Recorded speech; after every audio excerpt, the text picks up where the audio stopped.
Now, I don't know how many times I made this video. I love Dune. I love Dune Part 2. I think those movies are incredible, especially Part 2.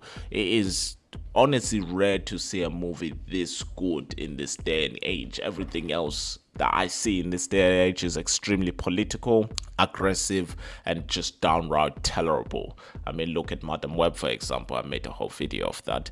But I really started to think, how would a Doom game work? Like, genuinely, like, think about it. Think about it as someone who's a designer, someone who's a games programmer, someone who makes games in general. I like to think about different games and how they would work. Like, the last time I thought of this, I thought how a John Wick game would work. But now I really start to think how a Dune game would work. So instead of just keeping that into my head, I just thought maybe I'll just make a video. So the world of Dune, crafted by Frank Herbert, has captivated readers for decades with its intricate lore, complex characters, and rich detailed universe. A video game adaptation of Dune holds immense potential to immerse players in this iconic science fiction settings, offering unique blend of strategic gameplay, political intrigue, and epic storytelling. Now, how would me and my team be able to actually create a game like this? Well, for one, it would have to either be a real-time strategy or an RPG or something in between the two of them. It would need a lot of things in order for it to work. Number one, resource management. Central to the world of Dune is the value of the resource known as spice. Players would need to manage spice extractions, operations, trade routes, and diplomatic relations with other factions to ensure a steady supply of this coveted substance. I'll say number two, faction dynamics. The political landscape of Dune has a lot. It has alliances, rivals, and power struggles between noble houses, the Sisterhood, the Spicing Guild, and the enigmatic freemen. So it's a lot to actually bounce off when it comes to that, which is why I think it would be more suited to be an RPG more than anything else, because then you can create a multitude of storylines that kind of fall into that lineup. But at the same time, an RTS could also work in terms of combat and warfare, because whether it's a large-scale battle between rival houses or small skirmishes in the deserts, combat would play a significant role in the Dune video game. Hell, even the technology and innovation.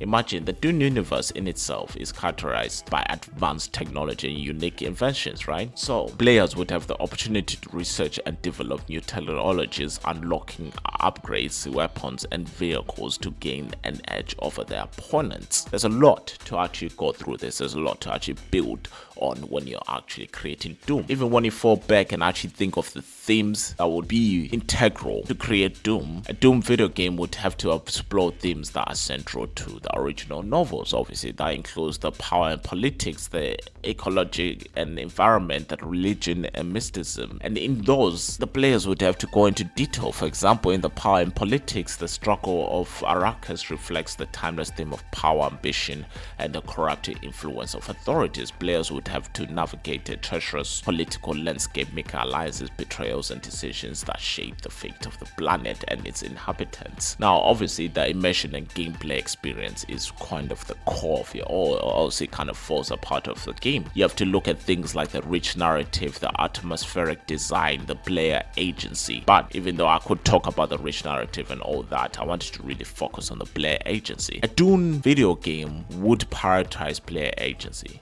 It really would, allowing the player to carve out their own path through the game's world, whether as a noble ruler, a cunning diplomat, or a fierce warrior. Players would have the freedom to pursue their goals and shape the destiny of Arrakis and its inhabitants. In conclusion, a Dune game has a potential to be a groundbreaking and immersive experience that captures the essence of Frank Herbert's iconic novels by incorporating strategic gameplay mechanics, exploring the themes central to the Dune universe, and offering a deeply immersive gameplay experience. Such a game could transport players to the desert world of Arrakis and immerse them in a gripping tale of power, politics, and adventure. Now, when making this video, obviously, as you can see in the background, it's just it's set in gameplay, because when making this video, I actually started to think of a game that is similar to this. If it was more of the RPG elements and RTS elements, this game Kanchi is basically the storyboard of what a Dune game would be like. Truly Truly, just look at it. Look at it for a second. Look at the gameplay and everything that goes on to the game, can't you? And think of Dune